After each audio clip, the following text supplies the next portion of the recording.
उसके बाद हम देख लेते हैं पेप्टिक अल्सर डिजीज़। ठीक है, अब कॉम्प्लिकेशंस ऑफ क्रोनिक गैस्ट्राइटिस क्या हो सकती हैं। एच पाइलोराई है, ठीक है, उसमें हमने देखा था कि उसकी कॉम्प्लिकेशन में पेप्टिक अल्सर डिजीज़ होती है। ठीक है, और पेप्टिक अल्सर डिजीज़ जो है वो एच पाइलोराई के इन्फेक्शन की वजह से भी हो सकती है, एनसेड्स के यूज़ की वजह से भी हो सकती है। पेप्टिक अल्सर इतना जो है वो मुश्किल नहीं है, मतलब ये है कि पेप्टिक अल्सर है, मतलब अब अल्सर की कंडीशन आ जाएगी। अगर क्रोनिक गैस्ट्राइटिस पहले एक्यूट गैस्ट्राइटिस था, उसको ट्रीट नहीं किया तो क्रोनिक हो गया। ठीक है, एच पाइलोराई जो है वो पहले acute gastritis for example cause कर रहा था, उसको ट्रीट नहीं किया तो वो क्रोनिक हो गया। क्रोनिक में फिर हमने उसकी कॉम्प्लिकेशंस देखी, जिसमें हमने देखा कि अगर उसको ट्रीट ना करें तो वह पेप्टिक अल्सर बना सकता है। ठीक है, मतलब अल्सर की तरफ जा सकता है। और अल्सर हमने फिगर जब शुरू में देखी थी एक, उसमें हमने अल्सर देखा था कि किस तरह से बना हुआ था। ठीक है, तो ये वही अल्सर है, कोई नई चीज़ नहीं है। ठीक है, और उसकी मॉर्फोलॉजी भी हमने उसमें देख ली थी कि सबसे ऊपर न्यूट्रोफिल्स थे, फिर हमारे पास सबसे ऊपर नेक्रोटिक जोन था जिसमें डेब्रिस वगैरह था, उसके नीचे न्यूट्रोफिल्स हमने देखे थे, फिर हमने ग्रैनुलेशन टिश्यू देखा था और उसके हमने स्कार वाला एरिया, फाइब्रोसिस वाला एरिया देखा था। तो वो वाली आपको डायग्राम याद होनी चाहिए, वही है पेप्टिक अल्सर है। ठीक है, तो पेप्टिक अल्सर होता, इसकी कॉज क्या होती है। ठीक है, इसकी 2 कॉजेज़ होती हैं। एक ये कि हमारे पास एसिड प्रोडक्शन ज़्यादा हो जाए और म्यूकोजल बैरियर जो है ना वो कम हो जाए। ठीक है, और म्यूकोजल बैरियर के बहुत ज़्यादा कॉजेज़ आपने देख लिए थे कि किस तरह से म्यूकोजल बैरियर जो है वो ख़राब होता है, एनसेड्स की वजह से, एच पाइलोराई की वजह से, स्टेरॉइड्स की वजह से। ठीक है, और दूसरा ये है कि एसिड प्रोडक्शन किसी तरह ज़्यादा हो जाए, और एसिड प्रोडक्शन जो है वो किस तरह से ज़्यादा होती है। फॉर एग्जांपल हमारे पास जो गैस्ट्रिन सेक्रेटिंग ट्यूमर होता है, ठीक है, वो हम आगे पढ़ेंगे, ज़ोलिंगर एलिसन सिंड्रोम हम उसको कहते हैं। उसमें क्या होता है कि उसमें जो है ना जी सेल ज़्यादा रिलीज़ करना शुरू हो जाते हैं, जिसकी वजह से क्या होता है वो जी सेल्स जो है पेराइटल सेल्स को ज़्यादा स्टिमुलेट करते हैं। जितने जी सेल्स होंगे उतने पेराइटल सेल्स को स्टिमुलेट करेंगे और पेराइटल सेल्स उतने ज़्यादा एसिड को रिलीज़ करेंगे। तो किसी ना किसी तरह हमारे पास एसिड ज़्यादा होना चाहिए और म्यूकोजल बैरियर कम होना चाहिए, जिसकी वजह से पेप्टिक अल्सर डिजीज़ जो है वो कॉज होती है। ठीक है, अब आगे हम देखते हैं इसकी लोकेशन क्या होती है। ठीक है, तो लोकेशन हमारे पास वही है जो एच पाइलोराई की लोकेशन थी, एंट्रम। ठीक है, और फर्स्ट रीजन ऑफ ड्यूडेनम। ठीक है, फर्स्ट रीजन ऑफ ड्यूडेनम, ये हमारे पास इसकी मोस्ट कॉमन साइट्स हैं। और भी जगह पे हो सकती है लेकिन ज़्यादातर यहाँ पे ही डेवलप होता है। ठीक है, तो इसका मतलब यह है कि सबसे ज़्यादा इसकी ऑर्डर ऑफ फ्रीक्वेंसी क्या होती है कि सबसे ज़्यादा ये ड्यूडेनम के फर्स्ट पार्ट में डेवलप होता है पेप्टिक अल्सर, जिसको हम ड्यूडेनल अल्सर कहते हैं।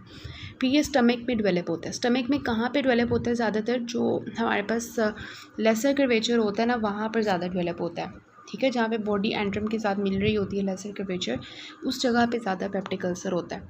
और फिर हमारे पास जो है ये गैस्ट्रोएसोफेजियल जंक्शन पे भी हो सकता है। फॉर एग्जांपल वो लोग जिनको गर्ड या बेरेट्स एसोफेगस ऑलरेडी हो तो उनके अंदर पेप्टिक अल्सर डेवलप हो सकता है। तो सबसे ज़्यादा ड्यूडेनल अल्सर कॉज होता है इसका, मतलब सबसे ज़्यादा पेप्टिक अल्सर वहाँ पे डेवलप होता है। फिर स्टमक में लेसर कर्वेचर, ठीक है, एंट्रम के रीजन में, और सबसे हमारे पास जो है लास्ट पे आता है कि बैरेट्स एसोफेगस या गर्ड्स की वजह से गैस्ट्रोएसोफेजियल जंक्शन के रीजन में भी डेवलप हो सकता है। उसके बाद हम देख लेते हैं इसकी पैथोजेनेसिस। तो पैथोजेनेसिस कोई बला नहीं होती। ठीक है, पैथोजेनेसिस वही होती है कि कौन से ऐसे चीज़ें हैं जिनकी वजह से वो डिज़ीज़ कॉज हो रही है। ठीक है, तो वो सारी चीज़ें हमने ऑलरेडी पढ़ ली हैं। ठीक है, एनसेड्स हो गए, स्टेरॉइड्स हो गया, ठीक है, और एच पाइलोराई हो गया, ठीक है, और ज़ोलिंगर एलिसन सिंड्रोम हो गया। दोनों तरह से क्या होगा कि हमारे पास एसिड सिक्रीशन ज़्यादा हो जाएगी और म्यूकोजल बैरियर की प्रोटेक्शन कम हो जाएगी। तो इसकी वजह से क्या होता है कि हमारे पास जो है ना ये डेवलप हो जाता है पेप्टिक अल्सर। ठीक है, तो यही इसकी नॉर्मल सी पैथोजेनेसिस है, कोई इतनी खतरे की बात नहीं है। और अगर मॉर्फोलॉजी की बात करें तो सबसे पहले हमने इसकी लोकेशन ही लिखनी होती है कि कहाँ पे ये होता है। तो हमने देख लिया इसकी ऑर्डर ऑफ फ्रीक्वेंसी वो लिखनी होती है कि सबसे ज़्यादा ड्यूडेनम में, उसके बाद स्टमक के लेसर कर्वेचर में नियर द एंट्रम, और लास्ट में आपने लिखना होता है कि ये जो है ना एसोफेगस का जो जंक्शन होता है स्टमक के साथ, उधर भी डेवलप हो सकता है ड्यूरिंग द गर्ड या पैराएसोफेगस। ठीक है, तो ये इसकी लोकेशन लिखने के बाद आपने ग्रॉस इसका वर्जन लिखना होता है, जिसमें आपने लिखना होता है कि आपको क्या नज़र आता है। यहाँ पे हाईलाइट भी हुआ है शार्पली पंच्ड आउट डिफेक्ट। ठीक है, क्या होता है कि हमारे पास जो है ना ऐसा डिफेक्ट होता है पंच्ड आउट। ठीक है, शार्पली पंच्ड आउट। ठीक है, कि ऐसा मतलब कि बिल्कुल शार्प सा हमारे पास एरिया होगा। ठीक है, और शार्पली हमारे पास पंच्ड आउट डिफेक्ट होगा। अल्सर है ना, ठीक है, तो अल्सर में क्या होता है कि सुपरफिशियल लेयर जो है वो उतर के बाहर गिर जाती है। ठीक है, और वो एक गड़ा सा बन जाता है, तो that is the sharply punched out defect, वो हमें नज़र आता है। जो बेस होती है उसकी बिल्कुल स्मूथ होती है, क्लीन होती है। ठीक है, और वहाँ पे इतना मतलब प्रॉब्लम नहीं होता, मतलब जो बेस होता है अल्सर का, ठीक है, वो बिल्कुल साफ़ सुथरी होती है। ये ग्रॉस में हो गया।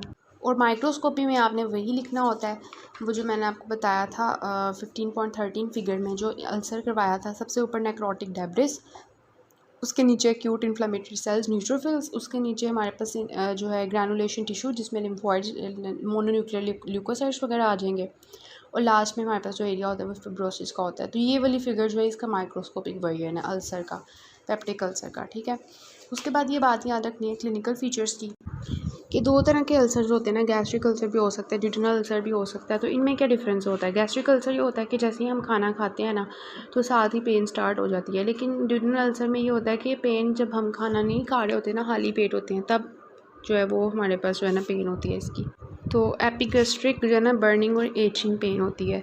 इसके बाद इन्होंने कुछ कॉम्प्लिकेशंस बताए हुए हैं कि पेप्टिक अल्सर को अगर ट्रीट ना किया जाए तो उसकी वजह से आयरन डेफिशिएंसी एनीमिया हो सकता है, ठीक है, हैमरेज हो सकता है, परफोरेशन हो सकती है, और वही नोज़िया, वॉमिटिंग, ब्लॉटिंग, बेल्चिंग, ये सारी जो है ना हमारे पास होती हैं इन केसेस में। So this was all about the peptic ulcer, जिसमें शुरू में हमने देखा कि पेप्टिक अल्सर जो होता है वो हमारे पास जो है ना क्यों होता है, ठीक है।